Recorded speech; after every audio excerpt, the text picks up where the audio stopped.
So we will start.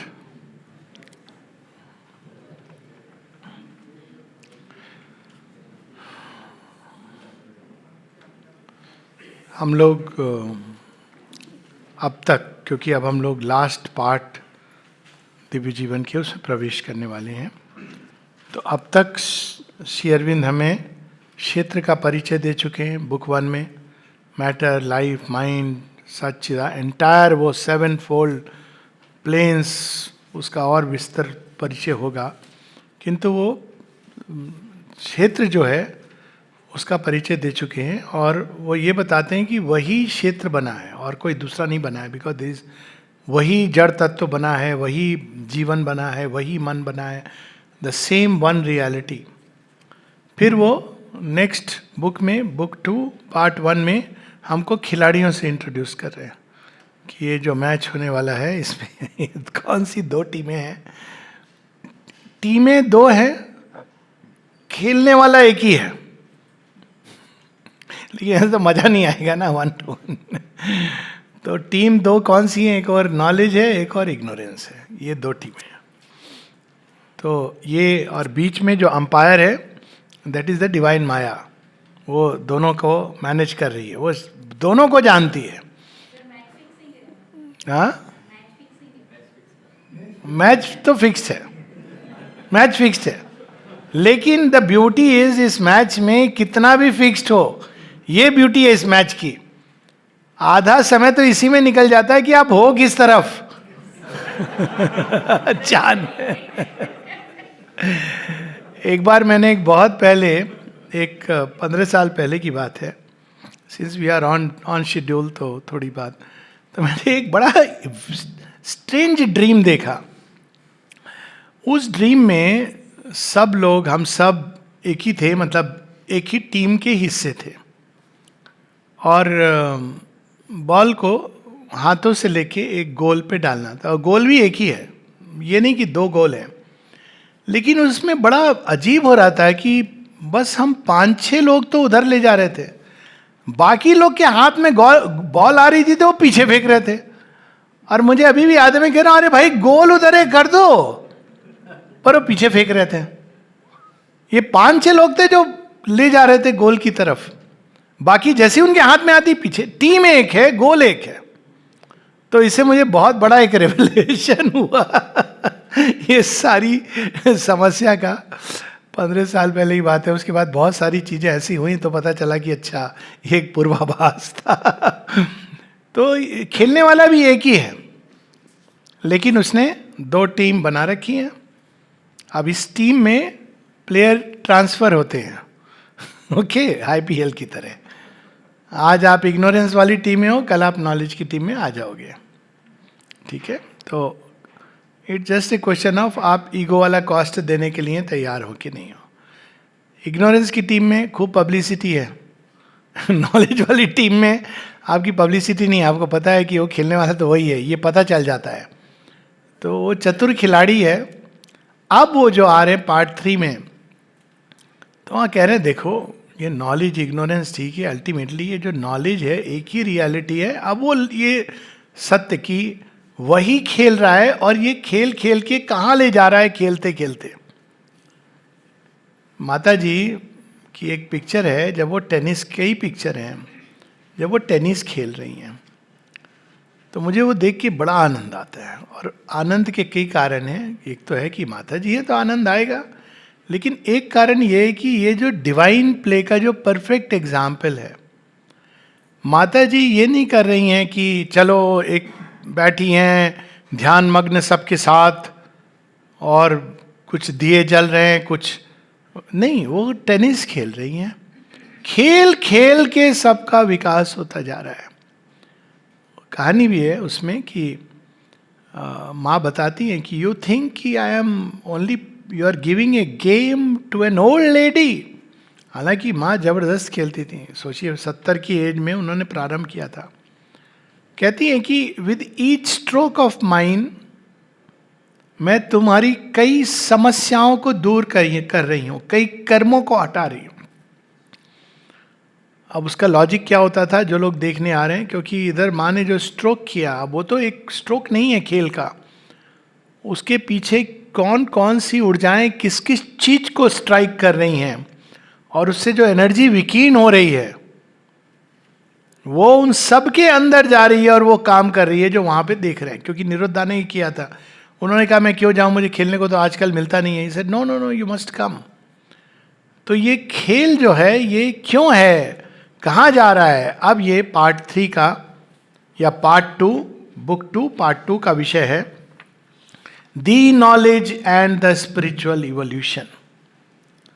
लेकिन ये तभी संभव है जब हम लोग नॉलेज को अपनी टोटैलिटी में समझें। क्योंकि कल भी ये बात हो रही थी, हम लोग डिवाइड करके, ये अविद्या है, ये विद्या है।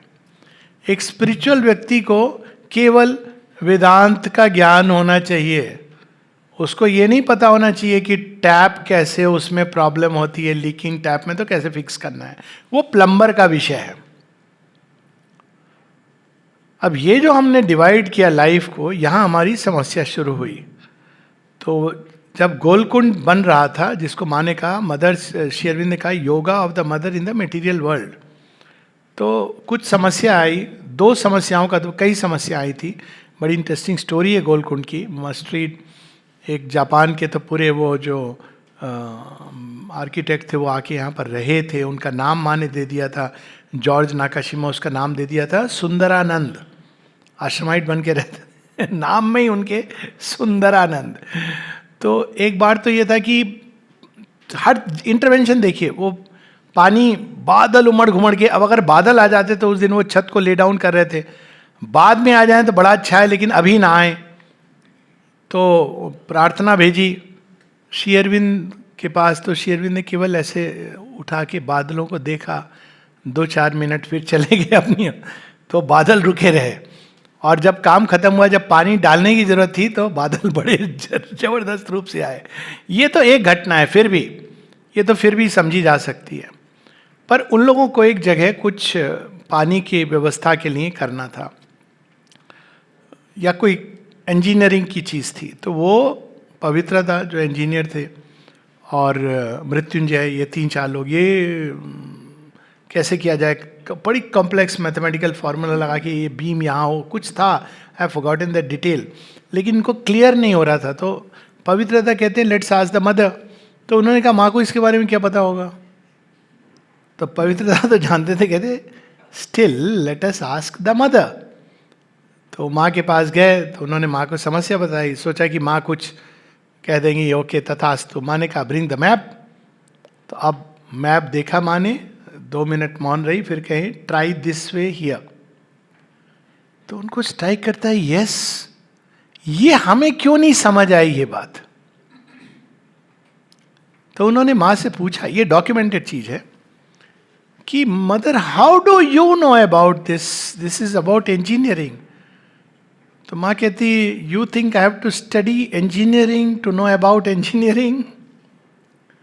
तो ये जो इंटीग्रल नॉलेज की बात करते हैं श्री अरविंद, ये वो विद्या नहीं है जो केवल अब ब्रह्म विद्या का अर्थ ये नहीं था कि आप ध्यान करके प्रवचन दे के भगवत गीता में ऐसा लिखा है अत, और फिर जब बीमार हो गए तो भागे आप डॉक्टर के पास। इंटीग्रल नॉलेज में ऑल एनकम्पासिंग फॉर्मूला, इवन जब आप डॉक्टर के पास जाते हो तो आप क्यों जा रहे हो, किस प्रयोजन से, ये सब उसके अंदर, इट्स ए पैकेज। कई ऐसी स्टोरीज हैं माँ श्री अरविंद के इंटरवेंशंस की जहां वो बताती हैं। तो आपके अंदर वो समग्र ज्ञान है, कौन सा डॉक्टर खुला है, कौन रेजिस्ट कर रहा है, कहाँ नहीं जाने की जरूरत है। ऐसे पेशेंट्स हैं जिनको माने कहा only grace can cure you, tuberculosis है and the person recovers completely. दूसरे को कहा कि go to work in the rose garden, ठीक हो गए। तीसरे को कहा गो टू द डॉक्टर। तो माँ यह कह, I am telling you mother, should I take the medicine और should I rely on grace. Take the medicine and rely on grace, and कर दिया उन्होंने। अब वो हर किसी के अंदर ये इंटीग्रल नॉलेज स्टैंडर्ड फॉर्मूला नहीं है। माइंड हर चीज को स्टैंडर्ड फॉर्मूला बनाना चाहता है। ये फॉर्मूला कैसे बना, नहीं अगर आपने दवाई ले ली तो आप भगवान में विश्वास नहीं करते, नहीं, it is not like that. एक एक शरीर अलग है, द्रव्य गुण है, बहुत कॉम्प्लेक्सिटी इसके अंदर, लेकिन इंटीग्रल नॉलेज मेंटली डिसाइड नहीं करती है, वो उस समय हर चीज के लिए उस क्षण क्या जरूरी है, नेक्स्ट मोमेंट शी में से समथिंग कंप्लीटली डिफरेंट, क्योंकि सृष्टि बदल गई, आपके अंदर कोई चीज बदल गई। जब अमल किरण नोट करते हैं ये कि जब उन्होंने माता जी से पूछा, वो और निरोधा गए थे कि सावित्री में कहीं पर ये बदलने की, वो इंग्लिश पॉइंट ऑफ व्यू से, तो माँ बड़े जोर से बोली, not a comma is to be changed. तो उन्होंने फिर माँ से कहा, मदर बट श्री अरविंद ने इसको रिवाइज नहीं किया था। How do you know that he did not mean not to revise it? वो जानबूझ के उन्होंने नहीं रिवाइज किया, तुम कौन होते हो उसमें इंटरफियर करने वाले। खैर चुप हो गए। उसके बाद कुछ सालों पश्चात फिर जब रीप्रिंट हो रहा था, माँ ये जगह पर ये हाँ हमें लगता है, प्रतीत होता है, तो माँ ने कहा ओके। तो अमल किरण कहते हैं ये चेंज कैसे आया? तो कहती तुम्हारी स्टेट के अनुसार शी वॉज रिस्पॉन्डिंग। एक समय तुम्हारे अंदर विनम्रता लानी थी, दूसरे समय करुणा, क्योंकि तुम्हें विनम्रता आ गई, अब it's okay, it's not that it is going to make this difference और दैट डिफरेंस। तो ये जो भगवान का एक्शन है इंटीग्रल नॉलेज के आधार पर, इसीलिए भगवान का नियम हम नहीं समझ पाते, क्योंकि एक के साथ वो ऐसा व्यवहार करते हैं, दूसरे कोई स्टैंडर्ड फॉर्मूला में फिट ही नहीं होता। आप कितने भी फॉर्मूला बना दीजिए अच्छे के साथ सदैव अच्छा होता है, 4 दरवाजे जाएंगे आपको पता चल जाएगा कि ऐसा नहीं है। क्यों? क्योंकि हम अच्छा होने का अर्थ ही नहीं जानते, अच्छा कौन है क्या है ये भी नहीं जानते, अंदर में उसके क्या एस्पिरेशन है, क्या आवश्यकता है प्रोग्रेस की, ये भी नहीं जानते। तो भगवान कोई स्टैंडर्ड फॉर्मूला में नहीं फिट होते हैं। इसीलिए श्री अरविंद ये चैप्टर प्रारंभ होता है reality and the integral knowledge. Integral knowledge हर किसी के अंदर उसके अनुरूप जो रित चित जो विधान है उसके प्रगति के लिए उस समय, ये भी नहीं कि ऑल टाइम्स, भगवान की कोई भी चीज़ ऐसे नहीं होती सदैव सदैव सदैव, वो डॉगमा बन जाता है। श्री अरविंद कहते हैं मेरे पत्रों को, इसीलिए जो कोट आते हैं ना माँ श्री अरविंद के, कभी कभी it can be very tricky. Shri Arvind कहते हैं what I say to one X applies to X and not to Y. और फिर उदाहरण देते हैं, यदि कोई मेरे पास आए जो बहुत खाना पीना उसमें ही रत है, खूब सो रहा है, तो I am tell him eat less, sleep less, sit tight on your appetites. पर कोई अगर आए जो कृष्णकाय फास्ट कर रहा है, तो उसको मैं कहूँगा eat more, sleep more, take enough rest. ऐसी ऐसी चीज़ें आश्रम के कंटेक्स्ट में तो is so difficult to understand. एक साधक थे, वो आए, एक दूसरे साधक आए 3 साल बाद, तो ये जो दूसरे थे वो मुझे स्टोरी बता रहे थे। तो उन्होंने ये पहले से पूछा, वो उनको जानते थे कि क्या भाई आप तो कुछ काम वाम करते नहीं हैं, आप कभी देखता नहीं हो कुछ साधना कर रहे हैं आप, तो ये क्या है हमको बताइए, यहाँ तो साधना करना है ना। तो साधना, तो उसने उन्हें पूछा कैसे करना है साधना, तो इन्होंने बताया ऐसे करना है वैसे करना है। तो फिर ये बोले मैं तेरी बात सुनूं या गुरु की बात सुनूं? मैंने कहा मतलब? कहते मैंने गुरुदेव से पूछा श्री अरविंदो से जब मैं आया कि मैं क्या करूं, तो श्री अरविंद ने कहा take your food regularly, be happy. तो मैं फूड रेगुलरली लेके आई एम हैप्पी। अब बोलिए, कहते मैं उनकी बात सुनूं या तेरा इतना डिटेल लेक्चर सुनूं? एक जगह दारा को यही चीज कही, बी हैप्पी। दारा 2 दिन बाद कहते माँ कोई और काम दे दो। पूछा था ना मुझे काम दो, तो उन्होंने कहा छोटे नारायण जी को। छोटे नारायण जी ने कि भाई आश्रम में तो सबको काम करना है, आप बताइए हम क्या काम करें। तो नलनीदा के थ्रू उन्होंने भेजी थी चिट्ठी, छोटे नारायण जी बता रहे थे। तो माँ ने कहा he is reading and writing something on Shri Aurobindo, tell him to continue doing that. कोई और काम नहीं दिया कि भाई तुम ये डिपार्टमेंट जाके ये काम करना है वो काम करना है। अभी आप मेंटली ये नहीं कह सकते, यू कांट से दिस, क्योंकि ये कोई नहीं समझेगा। वो माइंड क्रिस्टलाइज करके एक फॉर्मूला ढूंढता है। दूसरे को माँ, वो जो अपने इकोनॉमी के प्रोफेसर थे, उनको डाइनिंग रूम में भेज दिया।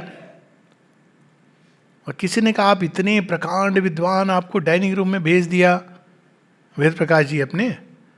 तो कहते no no, mother knows exactly what is needed for मी।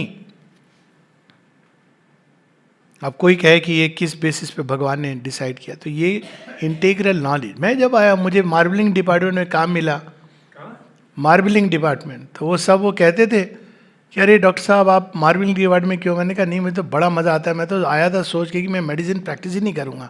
ये तो हम मेडिसिन प्रैक्टिस नहीं करते हैं, कुछ और करते हैं। खैर, अब वो जो मैंने 1.5-2 साल काम किया वहाँ, मेरी तो आंखें खुल गई रंगों के प्रति।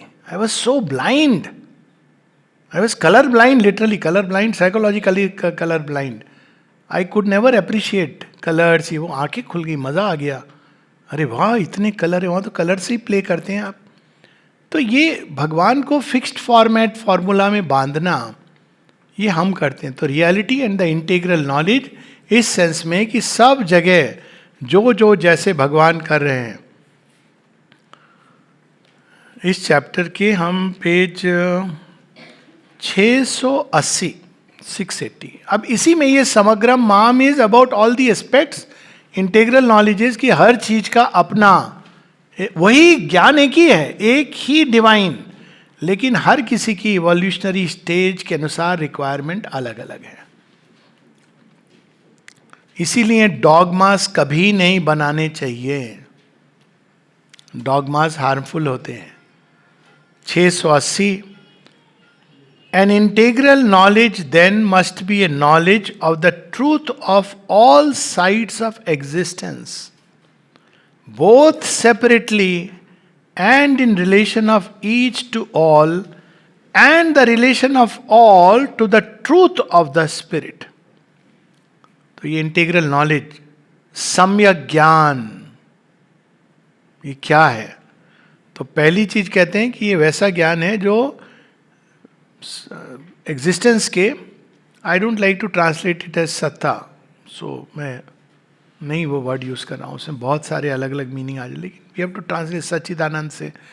वो एग्जिस्टेंस के वो जो है, उस अस्तित्व, उसके, हाँ अस्तित्व विल बी क्लोजर, उसके सभी एस्पेक्ट्स को, सभी साइड्स को वो जानता है। उसके अंदर वो एक एक एस्पेक्ट का, एस्पेक्ट क्या हुए एग्जिस्टेंस के, जो हमने सुना मैटर की क्या लॉ है, जीवन की क्या गति है, उसके जितने लेयर हैं, जितने लेवल्स हैं, उन सब का, उनके अंदर जो निवास कर रहे हैं देवता दानव, सब का ट्रुथ वो जानता है, अलग अलग भी और रिलेशन टू द होल। लेकिन ये केवल उसके बारे में जानना काफी नहीं है, क्योंकि हमारे एक एक कर्म का सारी सृष्टि पर प्रभाव पड़ रहा है, और सारी सृष्टि के कर्म का हमारे ऊपर प्रभाव पड़ रहा है। वो एक लेडी, जब उनकी शादी करने का मन हुआ, मन नहीं हुआ मतलब प्रेम हो गया, तो विवाह करना था, आश्रम में थी, तो माँ से कहने आई कि मैं जाना चाहती हूँ, विवाह करना चाहती हूँ इत्यादि। तो माँ ने कहा ओके। तो वो आई, जब दर्शन के लिए क्यू में जाने के पहले, तो माँ ने उनको कहा थोड़ा साइड में रुकवा दिया। फिर आधे घंटे बाद माँ ने वही ब्लेसिंग पैकेट ऑफ फूल दे करके उनको भेज दिया। चंपक लाल जी कहते हैं यही तो आपने सबके साथ किया इनको आधे घंटे क्यों बैठने को कहा? माँ कहती है कि मैंने इसके अंदर बहुत कुछ दिया था जो अकेले योग के लिए सहयोगी था, अब मैंने वो सब लेके वह सब दिया जो विवाह करने के बाद किसी साथी के साथ आपको योग के लिए सहयोगी होगा। सी equipped her with that which was necessary, मतलब कोई फॉर्मूला नहीं थे, अब हम फॉर्मूलाज बनाते हैं। ऐसे ऐसे इंस्टेंस से आश्रम में जहां दो लोगों का विवाह के लिए हाथ माने दिया,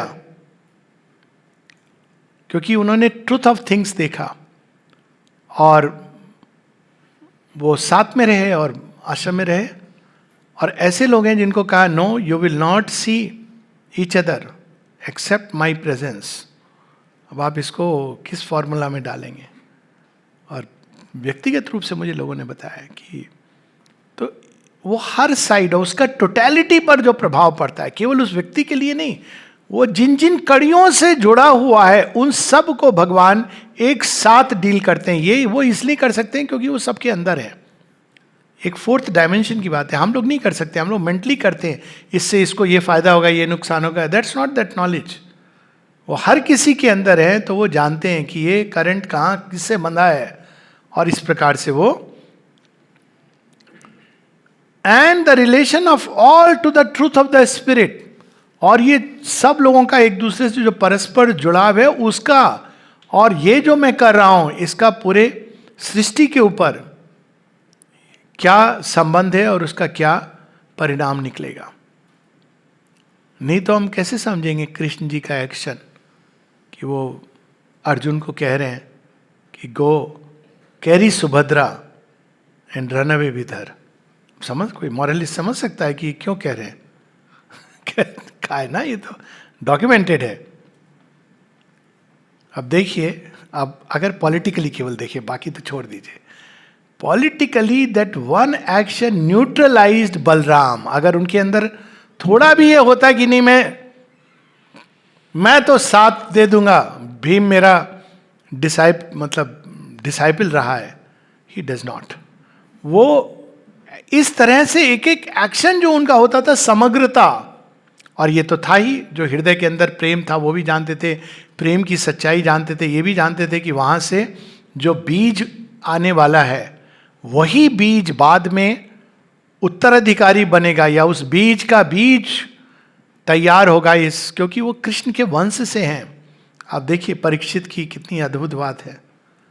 Parikshit is the direct descendant of Shri Krishna through Subhadra, Abhimanyu, through Abhimanyu Parikshit, जिनको श्री कृष्ण पुनर्जीवित भी करते हैं. तो ये भगवान, ये तो मैं अब फिर भी अपनी एक ह्यूमन इंट्यूशन से बता रहा हूं, लेकिन उसमें और कितनी कड़ियां जुड़ी होंगी पूर्व जन्मों की, आगत कालों की, जो हम नहीं जानते. तो भगवान का एक्शन कभी भी हम इसीलिए ना जान सकते हैं, और मतलब जब उनसे जुड़ जाएं या जितना वो जन्माएं उतना जान सकते हैं. तो we should always be careful. तो ये इंटीग्रल नॉलेज.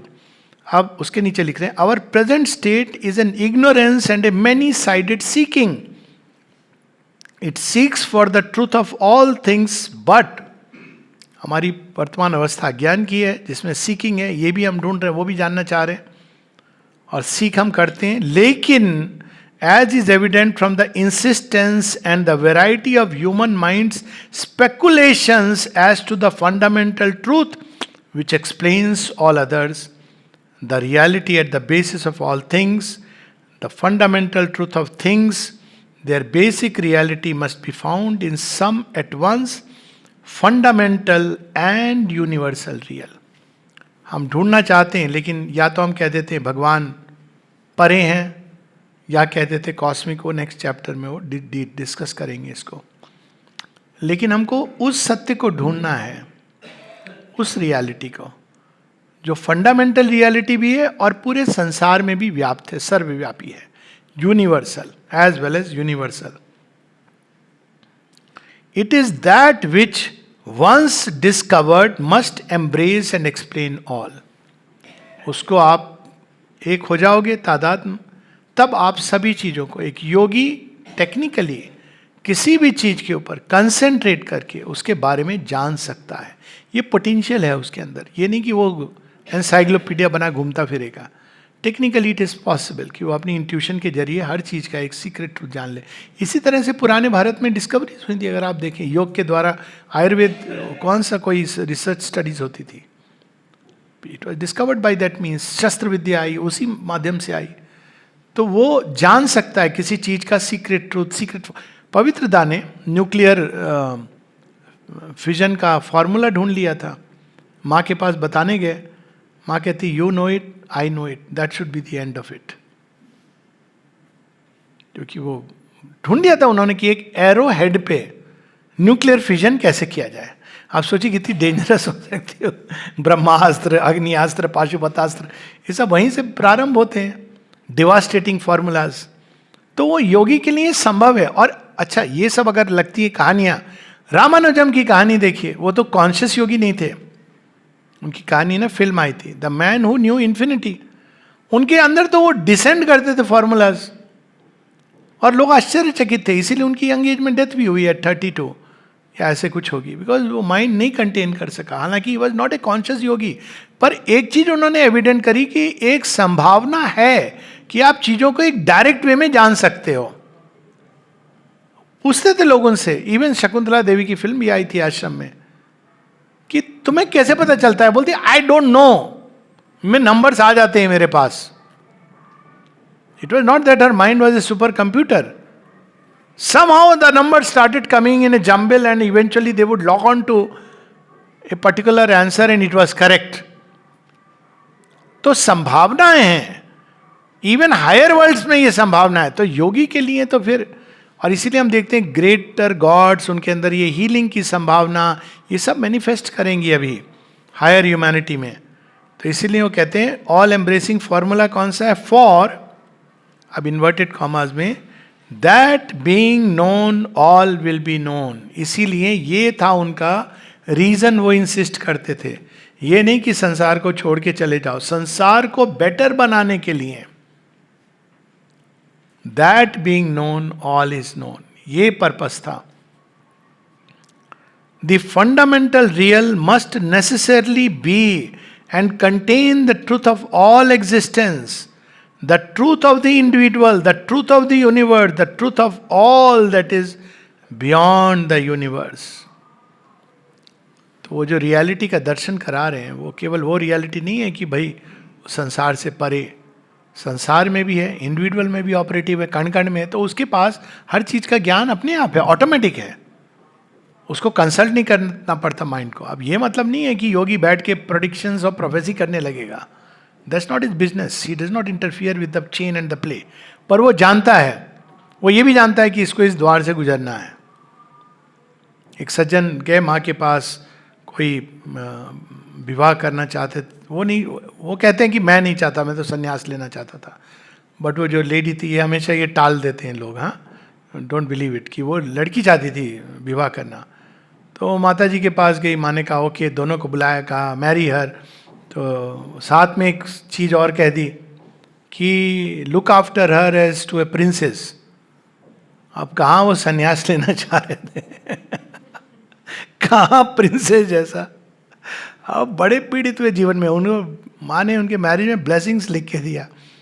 तो मेरे से कह रहे थे कि ओफ, माँ ने ब्लेसिंग्स क्यों लिखा? मैंने कहा और क्या? माँ ने कहा नहीं, माय ब्लेसिंग्स आर डेंजरस. फिर मैंने कहा अच्छा बाय द वे, आपने वो सब किया जो कहा था कि मित्र बन गए थे प्रिंसेस जैसा. अरे कहाँ मैं ये सब कर सकता हूँ, मैं तो संन्यास लेना चाह रहा हूँ. तो मैंने कहा यही तो समस्या थी आपकी. माँ आपको जोड़ रही थी जीवन से, एक पर्पस था उसमें. अब क्या हुआ, ना संन्यास लिया ना इधर. कहा हाँ ये तो बात सही है. उनको समझ आ गई कि मैंने वो किया नहीं जो मैंने कहा था. वो आपके हृदय में प्रेम का संचार कर रही थी. What was your problem?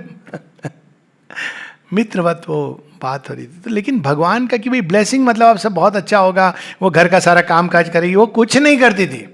माँ ने पहले ही अब ये कह दिया, अब deal with her like a princess, तो मतलब वो कुछ नहीं करेगी. प्रिंसेस थोड़ी कुछ करेंगी तो वो कहते वो कुछ भी नहीं करती. मैंने कहा she told you she is a princess.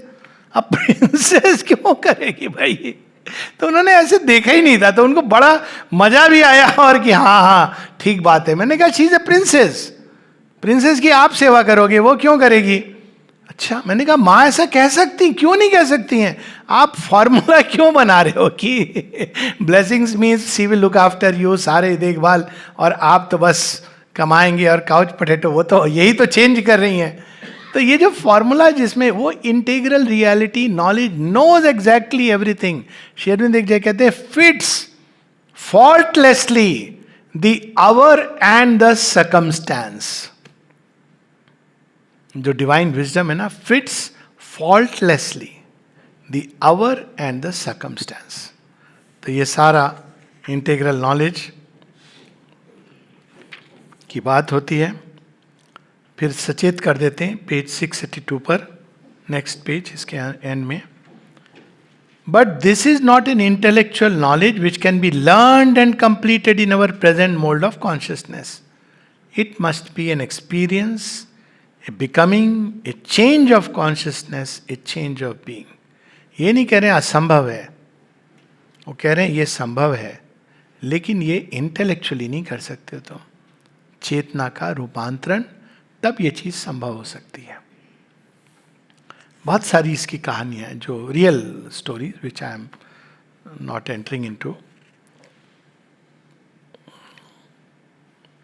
अब नेक्स्ट चैप्टर 16 है the integral knowledge and the aim of life, 4 theories of existence. इसका इसी में प्रतिपादन विस्तार से किया गया है। अब ये थ्योरीज क्या है एग्जिस्टेंस, ये जो अगेन अस्तित्व नहीं अप्लाई करेगा यहाँ पर, क्योंकि हम मेटीरियल एग्जिस्टेंस को देखते हैं। तो एक थ्योरी ये है कि टेरेस्ट्रियल, ये संसार की उत्पत्ति कैसे हुई, तो हम कहते हैं कि ये मटेरियल एनर्जी थी, उसके अंदर से बिग बैंग विस्फोट हुआ, टेरेस्ट्रियल। दूसरा कहते हैं सुप्रा टेरेस्ट्रियल, कि ये जगत के परे एक और प्लेन ऑफ कॉन्शियसनेस है, स्वर्ग लोक है या कोई और लोक है, वहां से ये बना। अब तीसरा हम कहते हैं कॉस्मिक। तो कॉस्मिक क्या है कि नहीं, कई लोग हैं और इन कई लोगों के परे एक विश्वगत सत्ता है, उसको हम कुछ भी नाम दे दें, इवन उसको नेचर नाम दे सकते हैं, you can give it any name. एक पावर जो पूरे संसार में ऑपरेटिव है। और चौथी है एक्स्ट्रा कॉस्मिक, कि संसार के परे है, पूरे विश्व के ब्रह्मांड के परे है। तो यहां उससे एम ऑफ लाइफ क्यों निकलता है, क्योंकि अगर मान लीजिए हम ये मानते हैं, इसका सार मैं बता रहा हूं क्योंकि पूरा विस्तार में बताते हैं शेर में, अगर इस संसार की उत्पत्ति केवल जड़ तत्व से अपने आप प्राकृतिक रूप में हुई है, तो एम क्या होना चाहिए? चारवाक जी कुछ गलत नहीं कह रहे थे, क्योंकि फिर और कुछ नहीं है। वो कहा है ना, वो उमर खयाम ने एक्सप्रेस किया था, ओ क्या था वो, समथिंग, एनीवेज एग्जैक्ट वर्ड्स नहीं होंगे, make the most of what yet you may spend until unto the dust wouldst thou descend. Dust unto dust, under dust to lie, sans wine, sans song, sans singer, sans end. Sans here is समाप्त। तो कहते हैं जिंदगी मिली है, enjoy करो, fun करो, make the most. कोई भी घड़ी छूट ना जाए फन से। ये से आज व्हाट्सएप पे बड़े ज्ञान आते हैं ना, ये टेरेस्ट्रियल थ्योरी से आते हैं। Make the most of life, खूब एंजॉय करो, यहाँ जाओ, एक्सप्लोर करो, ये एडवेंचर, एक दिन मर जाओगे। Until unto the dust you descend, तब क्या होगा, तुम्हारी खाक पे खाक, dust unto dust and under dust to lie, खाक में दबे होगे तुम, और तब तुम्हारा गीत भी समाप्त, गीत गाने वाला भी समाप्त, प्रारंभ और अंत, ये जीवन सब समाप्त। ये टेरेस्ट्रियल थ्योरी से एम निकलता है। तो आप टेरेस्ट्रियल थ्योरी एग्जिस्टेंस की बता के आप दूसरा एम नहीं बता सकते कि be good, there is no basis to being good. Then the basis would be have fun. Supra terrestrial, तो गोल क्या हो गया, अच्छा करो, क्योंकि जिहाद के बाद आप जन्नत में जाओगे। ये सुप्रा टेरेस्ट्रियल, मतलब ये जड़ जगत में ऊपर ओरिजिन वहाँ है, तो आपको वापस वहाँ जाना है, लेकिन उसके लिए आपको कई लोगों को मार डालना है, ऐसे बिहेव करना है, वैसे behave, as it is understood today. I am not going into what it was और मे हैव बीन।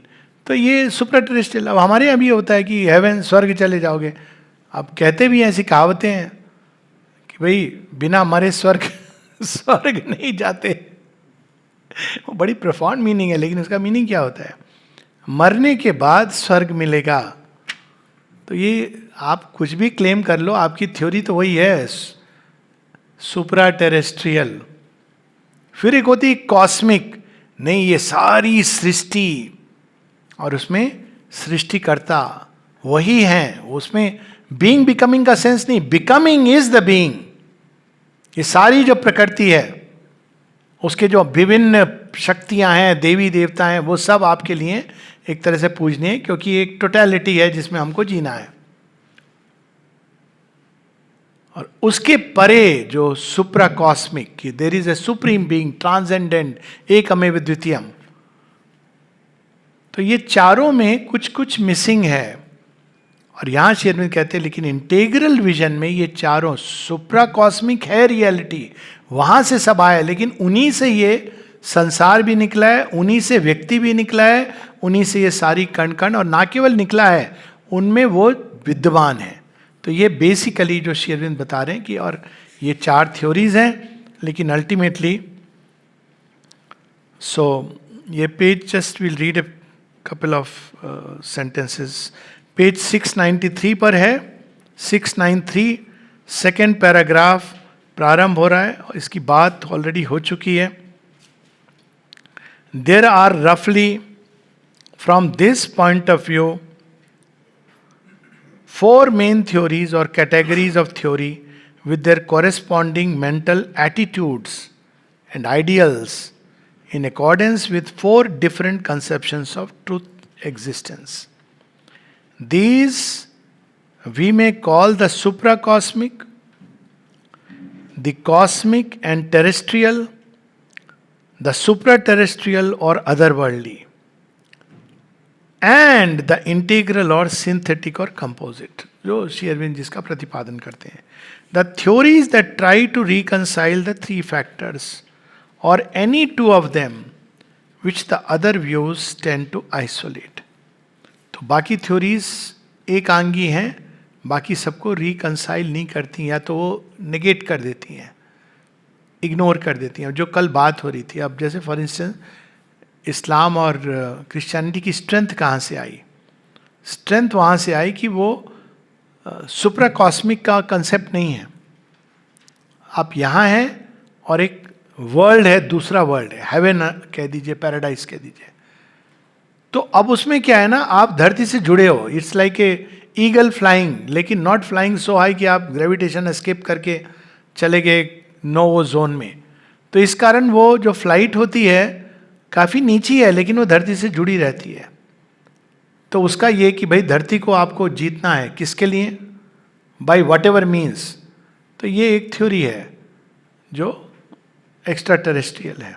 फिर उसी तरह टेरेस्ट्रियल है और सुप्राकॉस्मिक है। लेकिन श्री अरविंद के व्यू में ये चारों इन दिस लास्ट कैटेगरी जो श्री अरविंद बता रहे हैं, integral, would fall our view of our existence here as a becoming with the divine being for its origin and its object. तो अंतर क्या होता है नेक्स्ट पैराग्राफ में? In the supra cosmic view of things the supreme reality is alone entirely real. ये तो कहते हैं हमारे वेदांत में भी कि एकमात्र तदेव ब्रह्मन त्वम विद्धि नेदम यदिदम उपासते, तो दैट एलोन इज रियल। लेकिन जो दोनों को सिंथेसाइज करती है वो क्या है? ईश उपनिषद में यस्मिन सर्वाणी भूतानि आत्मन्यवानो पश्यत। तो that is the reconciliation between the supracosmic. फिर वो अलग अलग विस्तार में बताते हैं। 703, क्योंकि इसमें कुछ हम लोगों के जीवन के बारे में लिखा गया था। वो जानते थे कि इस तरह का अगर केवल अदर वर्ल्डली हम करेंगे तो हम संसार पे फुट होल्ड खो देंगे। तो वो सिंथेसाइज करने की चेष्टा की गई भारतीय एंशिएंट इंडियन कल्चर में, लेकिन उनके पास वो सुप्रामेंटल चाबी नहीं थी, पर एक अंतर्भास आभास था कि नहीं, इसको आप इग्नोर नेग्लेक्ट नहीं कर सकते हैं। तो वहाँ पे इस प्रकार से की गई। Page 703, A synthesis of this kind was attempted in the ancient Indian culture. It accepted 4 legitimate motives of human living: man's vital interest and needs, earth, his desires, kama, his ethical and religious aspiration, dharma, his ultimate spiritual aim and destiny, moksha. तो उन्होंने सारी चीज़ें इनमें include करी। ये world important है, इसके परे और भी जगत हैं, वो भी इम्पॉर्टेंट है, और अल्टीमेटली वो सुप्रीम, वो सबसे इम्पॉर्टेंट है। तो चारों को इंटीग्रेट करने की उन्होंने कोशिश की, अर्थ काम धर्म मोक्ष। It provided for a period of education and preparation based on this idea of life. वो जो 4 पुरुषार्थ और 4 आश्रम व्यवस्था इसलिए थी कि पहले इक्विप किया जाता था इस चीज के लिए. A period of normal living to satisfy human desires and interest under the moderating rule of the ethical and religious part in us. अब देखिए शिक्षा में कैसे आता था. गोल्स तो इस तरह से चलते थे, धर्म अर्थ काम मोक्ष, बेसिस धर्म की दे दी गई उनको. उसके बाद ये नहीं कहा सीधा मोक्ष कर लो, अर्थ और काम जीवन में जुड़ो और जीवन में जुड़ के संघर्ष करो, विजयी भव यशस्वी भव. तो ये उनका नेक्स्ट स्टेप होता था, लेकिन on the basis of the ethical and religious part in us. A period of withdrawal and spiritual preparation. तो सारे आ गए. ब्रह्मचर्य आश्रम, गृहस्थ आश्रम, ग्रह पकड़ते हैं आप चीज़ों को, ओन करते हैं. उसके बाद वानप्रस्थाश्रम. It's so important. घर घर के झगड़े मिट जाएंगे अगर मम्मी पापा कहेंगे कि बच्चे अब हम 60 के हो गए, इसके पहले तो कहे कि तुम सठिया गए हो, चाबी पकड़, हम अपने जीवन को बस हमारा टिकट ले लेना, हम कभी पांडिचेरी जाएंगे, कभी हरिद्वार, लौट के यहाँ आएंगे, ब्लेसिंग्स रहेंगी, हम जगह जगह जाएंगे, या वहीं पर कोई है, हम we want to now dedicate our life in a higher way. देखिए कितना अच्छा सिस्टम था. अब जैसा नहीं है. पिताजी की विल लिखी है कि नहीं इस पर बच्चों के बीच में, अब इसलिए वो ज़्यादा लुक आफ्टर कर रहे हैं. बाप को भी ट्रस्ट नहीं है कि अगर मैंने विल लिख दी तो पता नहीं है बच्चा उसके. देखिए क्या लैक ऑफ ट्रस्ट है. मतलब ऐसा बच्चा आपकी अगर सेवा कर रहा है, is it really worth it. लेकिन ट्रस्ट नहीं है कि अगर मैंने विल लिख दी या दे दिया तो पता नहीं ये क्या करेंगे. तो ये तो माता पिता की एजुकेशन पे बोलता है ज़्यादा देन एनीथिंग एल्स. तो लेकिन there was a period of progressive withdrawal, ताकि हम तैयार हों, मोह में पूरी तरह ग्रस्त ना हो. And spiritual preparation, and a last period of renunciation of life and release into the spirit. Evidently, if applied as a universal rule, this prescribed norm, this delineation of the curve of our journey would miss the fact that it is impossible for all to trace out the whole circle of development in a single short lifetime. ज़्यादातर लोग गृहस्थ आश्रम में फिर चिपक जाते हैं जब तक उनको कोई झटका लग के उनको हटाता नहीं है. इंस्टेड, और ये रियली एक देख लिया, समझ आती है जब youngsters, we are all young inside, but हमारी जो ऊर्जा है एडवेंचर की वो दूसरी दिशा में मुड़नी चाहिए. तो एक बार समझ आता है जब 30-35 में we want to conquer life, हम स्पेन इटली घूमना चाहते हैं, अच्छी बात है, गो बाय ऑल मीन्स. लेकिन जब 65 साल की उम्र में हम छुट्टी मनाने गए मॉरिशियस, आप दवाई ले गए थे साथ में डॉक्टर का नंबर भी रखिएगा साथ में, क्या है. दैट्स ए टाइम जहां आप अंदर के बाग बगीचे ढूंढो. तो ये अप्लाई नहीं कर पाता है, क्योंकि एक बार आदमी उसमें उलझता है तो ज़्यादातर लोग उसमें कंप्लीट नहीं कर पाते हैं एक लाइफ टाइम में. तो नेक्स्ट लाइफ टाइम में रेडी होके आते हैं. तो वहाँ पर श्री अरविंद बता रहे हैं ये कठिन है एक जीवन में. कितना समझते हैं हम लोगों को, देखिए. But it was modified by the theory of a complete evolution pursued through a long succession of rebirth before one could be fit for a spiritual liberation. तो रीबर्थ का वो कर दिया उन्होंने कि ये तो कंप्लीट करना एक जीवन में मुश्किल है. तो उन्होंने ये रीबर्थ का फॉर्मूला था कि आते आते एक समय आएगा जब 20 साल में लड़का कहेगा नहीं माँ ये नहीं, मैं तो एक हायर जीवन की ओर जाना चाहता हूँ. और हो सकता है कि वही हो रहा है. कई जन्मों के प्रिपरेशन के बाद आज के युग में एक नई जो बच्चे हम देखते हैं पीढ़ी, may be it is because of that. तो ये सारे प्रयास हुए थे, लेकिन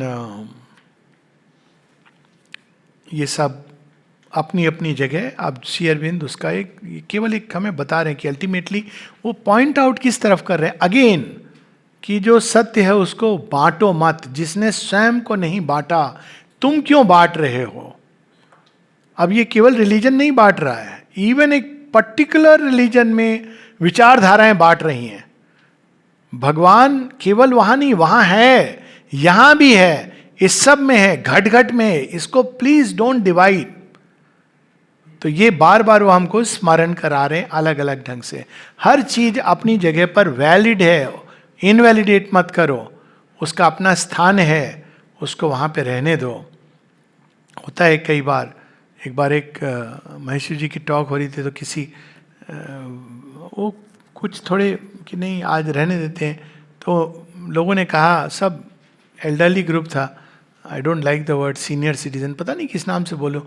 सीनियर सिटीजन होने के बड़े फ़ायदे होते हैं वैसे, आपको ऐसे लोग बाल देख के जगह दे देते हैं, आपने मांगी हो ना मांगी हो, ठीक है, एडवांटेजेस लेने में क्या है, एफडी में ज़्यादा परसेंटेज मिल जाता है, ये सब छोटी मोटी चीज़ें होती हैं, टिकट कंसेशन। एनीवेज, तो किसी ने कहा, सारे सर आप क्लास लीजिए, we will not make noise और डिस्टर्ब यू। तो उसको लगा बहुत बड़ा उन्होंने ह्यूमर कि हम शोर नहीं करेंगे, डिस्टर्ब नहीं करेंगे। तो महेश्वरी जी ने जवाब दिया, you are not capable of disturbing और मेकिंग नॉइज। तो आपकी उम्र आ गई, अब आप कहाँ, डिस्टर्ब करने की तो उम्र अलग होती है।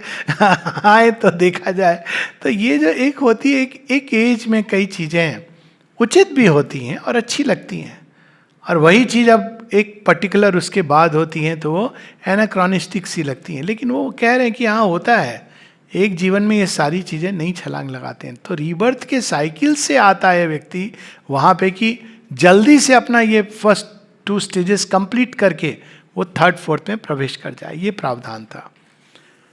अब वो लास्ट में इसमें the progress to knowledge God man and nature, वहाँ पे आ जाते हैं।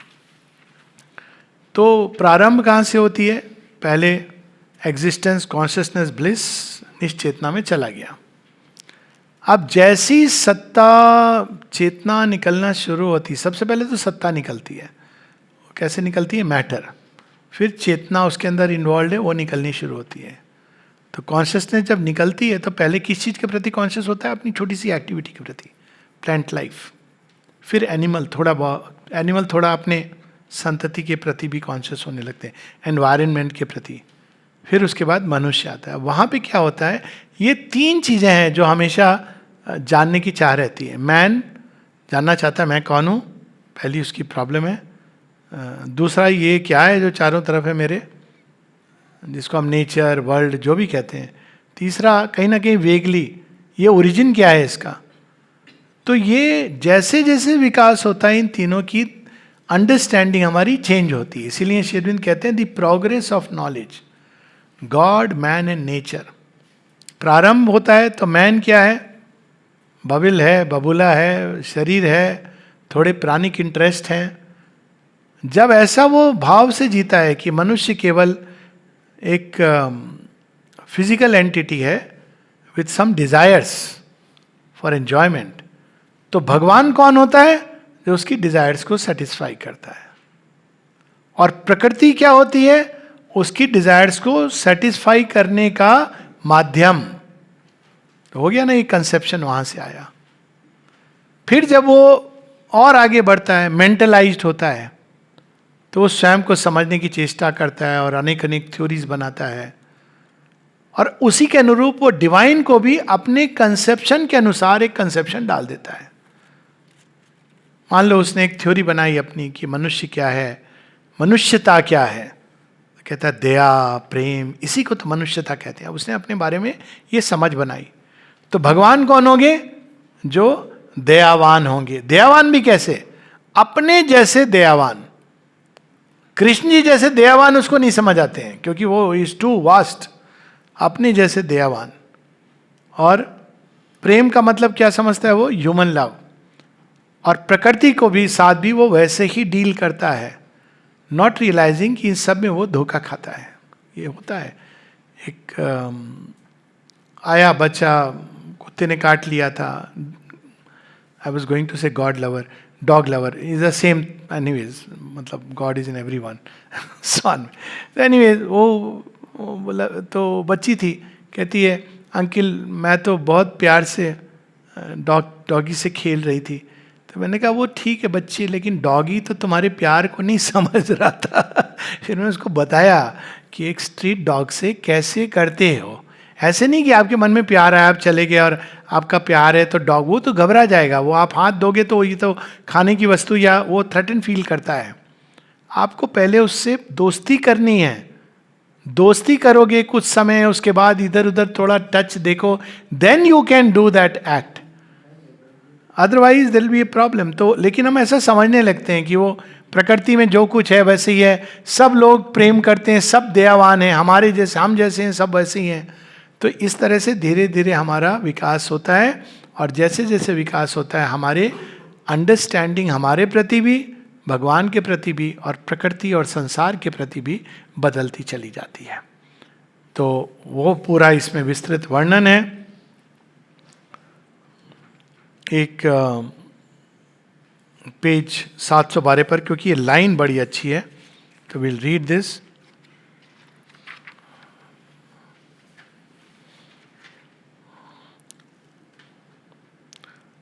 पेज 712, पैराग्राफ शुरू हो रहा है। It follows at once that the knowledge we have to arrive at is not truth of the intellect, it is not right belief, क्योंकि उससे भी हम भगवान क्या है एक पूर्व धारणाएं बना लेते हैं। भगवान ऐसा है, ही इज ए मॉरलिस्ट, वो तो भगवान तो कोई नियम मापदंड में नहीं जीते हैं। तो हम ऐसी भावनाएं क्यों धारणाएं बनाते हैं भगवान के बारे में, बिलीफ सिस्टम्स बनाते हैं। तो श्री अरविंद कहते हैं कि यहाँ तक तो पहुँच गए, लेकिन ये काफ़ी नहीं है।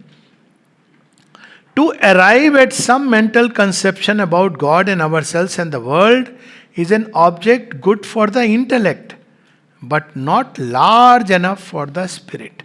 ज़्यादातर लोग वहाँ रुक जाते हैं, वो अपने बारे में भी धारणाएं बनाते हैं, संसार के बारे में भी धारणाएं बनाते हैं, और भगवान के बारे में भी धारणाएं बनाते हैं। एंशंट, हाँ, it will not make us the conscious sons of infinity. इसका लिटरल मीनिंग क्या होगा हिंदी में, आप देखिए, अंग्रेजी में इसको हिंदी में ट्रांसलेट करेंगे तो लिटरल मीनिंग दियो ना, अनंत के पुत्र, सन्स ऑफ इन्फिनिटी। लेकिन इन्फिनिटी का एक वो भी है अर्थ, अनडिवाइडेड, जिसका नाम निकलता है अदिति। अदिति के पुत्र कौन है? आदित्य देवता। देखिए, हम अदिति की संतान, डिवाइन मदर की संतान। अब देखिए एकदम अलग भाव, ये ट्रांसलेशन की प्रॉब्लम, लिटरल ट्रांसलेशंस, क्योंकि हमारी संस्कृति में हम कनेक्ट करते हैं, अदिति की संतान हम कनेक्ट करते हैं। अनंत के पुत्र मतलब मन थोड़ा चकरा जाता है कि भाई क्या मतलब है इसका, लेकिन यहाँ पर infinity can be used as Aditi. Literally Diti is divisive consciousness, Aditi is indivisible which is infinite, जिसको आप डिवाइड ना कर सको। इंग्लिश में ये सुंदर लगता है, सन्स ऑफ इन्फिनिटी। इंग्लिश में ये नहीं अच्छा लगेगा, सन्स ऑफ अनडिवाइडेड। तो ये we have to understand the, इसलिए श्री अरविंद कहते थे भाव ट्रांसलेशन, शाब्दिक translation is never a good way to deal with spiritual scriptures. तो ये खैर वो एक अलग चीज है। Ancient Indian thought meant by knowledge a consciousness which possesses the highest truth in a direct perception and in self-experience. To be the highest that we know is the sign that we really have the knowledge. Conception काफी नहीं है, बनना, जानना mentally एक starting point हो सकता है, लेकिन उसमें आदमी ट्रैप भी हो सकता है कि मैं तो जानता हूं। खासकर अगर लोग ऐसा कहने लगे आप तो बहुत जानते हैं, तो जानते तो तब हैं जब बन गए। अब बने कि नहीं वो कोई नहीं जानेगा सिवाय your soul and the divine within. Page 719, 719, लेकिन ये बनना जानना ये कब आता है? But this spiritual truth and true aim of his being is not allowed, look at the word, जो प्रारंभ हुआ था इग्नोरेंस का जो पर्पस है, is not allowed to appear till late in his journey. For the early preparatory business of man in the evolutionary steps of nature is to affirm, to make distinct and rich, to possess firmly, powerfully and completely his own individuality. आप escape नहीं कर सकते इस process से. तो पहला चरण यही होता है, माँ भी बार बार कहती हैं कि अपनी इंडिविजुअलिटी को बिल्ड करना, उसको रिच बनाना, अनुभवों के द्वारा उसको मैनी साइडेड बनाना. क्योंकि जितनी रिच और स्ट्रांग और इवन कॉम्प्लेक्स इंडिविजुअलिटी होगी, उतना अधिक भगवान उसके थ्रू यंत्र के रूप में उपयोग कर सकेंगे. तो फर्स्ट बिजनेस इज इंडिविजुअलिटी, और उसमें ईगो का रोल है. इसलिए श्री अरविंद कहते हैं ego was the helper, ego is the bar. लेकिन आप प्रीमेच्योरली अगर कोशिश करेंगे कि नहीं ईगो ना रहे, कई बार मिलते हैं 20-22 साल के बच्चे कि अंकिल इसमें हमारी ईगो आ गई, इसमें भैया तुम अभी ये सब, अभी तुम बनो, स्ट्रांग बनो, यशस्वी बनो, तेजस्वी बनो, take the world between the hall of your hands. Ego अभी तुम कहोगे कि अभी तो ईगो को सात्विक ईगो बनाओ, लिव अंडर धर्मा. ईगो ऐसी ना हो जो दूसरों को हर्ट करे, हार्म करे, डिवोर करे. डेवलप ए सात्विक ego but turn toward the divine. ये आपके हाथ में है. अनलेस कोई रेयर व्यक्ति है जो रेडी है. आश्रम में नहीं लेते थे श्री अरविंद 19-20-22 साल के बच्चों को. 3 एक्सेप्शन हुए थे, और वो कहते हैं क्योंकि दिस नॉट द स्टेज. अब कोई अगर इवोल्यूशनरी जर्नी से रेडी होके आ गया है तो बात अलग है. तो पहला बिजनेस है to affirm himself. Yes, individualised, rationalised with the help of the mind. Individualise कैसे होते हैं हम जो समाज ने कह दिया उसके हिसाब से नहीं चलते हैं. We have to develop our own synthesis कि who am I, what I want to do in life. ये नहीं कि जो कॉमन स्टॉक ओपिनियन है उससे हम नहीं, समाज से इनफैक्ट अधिकांश अनफॉर्चुनेटली लड़के व्यक्ति इंडिविजुअलाइज्ड होता है. और ये एक प्रोसेस है पूरी इंडिविजुअलाइजेशन की.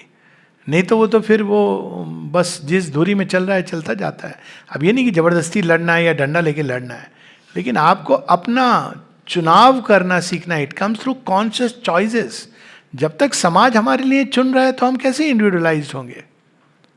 हो सकता है आप वही करें जो समाज में प्रचलन है, लेकिन आप कॉन्शियसली चूज करके करेंगे. आई रिमेंबर वो एफएमसी की बात है 16-17. तो हम तो वेजिटेरियन बैकग्राउंड से थे, तो मैं और मेरा मित्र यही डिस्कस करते थे कुछ दिन, वेजिटेरियन रहें कि नहीं रहें. तो बड़ा मादापच्ची करके हमने कहा नहीं वेजिटेरियन होना चाहिए. लेकिन कारण बहुत अलग था. ये नहीं था कि मम्मी पापा ने कहा कभी नहीं खाए. तो हमारी उस समय जो थी कि नहीं, किसी को हम कष्ट देंगे अपने प्लेजर के लिए, ये नहीं करेंगे. तो मित्र के साथ ये भी हुआ. लेकिन पेड़ पौधे, हाँ जीवन है, लेकिन उसमें वैसी पीड़ा का आभास नहीं है, क्योंकि हम पूरे वृक्ष को नहीं उखाड़ रहे हैं, हम उसका जो पक गया है. और माता जी ये बताती है बाद में कि कौन सी वेजिटेबल्स को पिकअप करती थी जो रेडी हैं जाने के लिए. तो उसका आधार आप कॉन्शियसली वो चूज करते हो. तब अगर आपको कोई प्रेस करेगा और कहेगा नहीं नहीं नहीं non veg is very good, you will say no, it's good for you but not good for me. क्योंकि ये आप कॉन्शियस इंडिविजुअलिटी फॉर्म करते हो. तो ये पहला चरण है. उसमें श्री अरविंद कहते हैं as a consequence in the beginning principally to occupy himself with his own ego. In this egoistic phase of his evolution the world and others are less important to him than himself. तो इस phase में व्यक्ति, संसार, समाज, भगवान ये less important होते हैं, क्योंकि वो अपने इंडिविजुअलिटी को डेवलप कर रहा है. God too are indeed only important as aids and occasions for his self-affirmation. God too at this stage is less important to him than he is to himself. भगवान है, मानता भी है, लेकिन वो लेस इंपॉर्टेंट. और यदि वो भगवान में आस्था भी रखेगा तो कौन से भगवान होंगे? And therefore in earlier formations on the lower levels of religious development, God or the gods are treated as if they existed for man as supreme instruments for the satisfaction of his desires. तो प्रारंभिक विकास की अवस्था में भगवान या देवी देवता की पूजा क्यों? क्योंकि हमारे कामनाओं की पूर्ति हो, हमारा जीवन ठीक से चले. हे भगवान, गुड्डू को भी देख लेना, मुन्ना को भी देख लेना, गुड़िया को भी देख लेना, ठीक है, बगल वालों को भी देख लेना. बस यही तो प्रॉब्लम है. इसके चलते लोग, भारतवर्ष अभी तो उठना है उस लेवल तक, क्योंकि अभी हम उसी को डेवलप कर रहे हैं.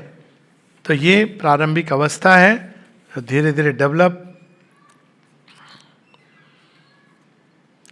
Page 722. Still to find his 722, still to find his egoistic individuality is not to know himself. The true spiritual individual is not the ego, the life ego, the body ego predominantly.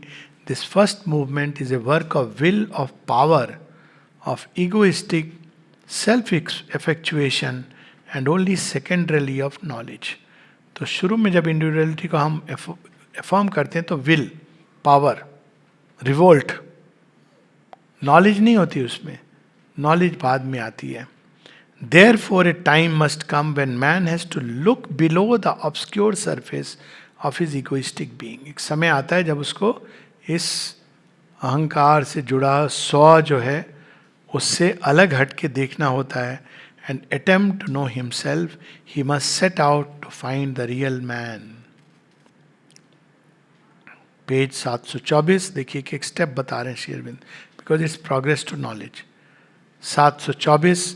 The higher self knowledge begins therefore as soon as man has got beyond his preoccupation with the relation of nature and God in his superficial being, his most apparent self. तो प्रारंभ वहीं से होता है जब तक हम अपने आप से प्रीऑक्यूपाइड हैं, केवल मेरी दाल रोटी कैसे चल रही है, कैसे मेरे परिवार की देखभाल हो रही है, तब तक हम true self knowledge, higher knowledge के लिए तैयार नहीं हैं. जब हम उससे इगोइस्टिक प्रीऑक्यूपेशन से बाहर निकलते हैं, knowledge for the sake of knowledge और फॉर समथिंग ग्रेटर, तब हम तैयार होते हैं हायर नॉलेज के लिए. तो एक लंबी प्रोसेस है जिसके थ्रू हम गुजरते हैं, प्रोग्रेस टुवर्ड्स नॉलेज. अब इस प्रोसेस को श्री अरविंद और थोड़ा विस्तार में बताएंगे. हम लोग दोपहर में चर्चा करेंगे. Chapter 18, the evolutionary process, ascent and integration. यहाँ तक ले आए हैं श्री अरविंद हमको. नमस्ते.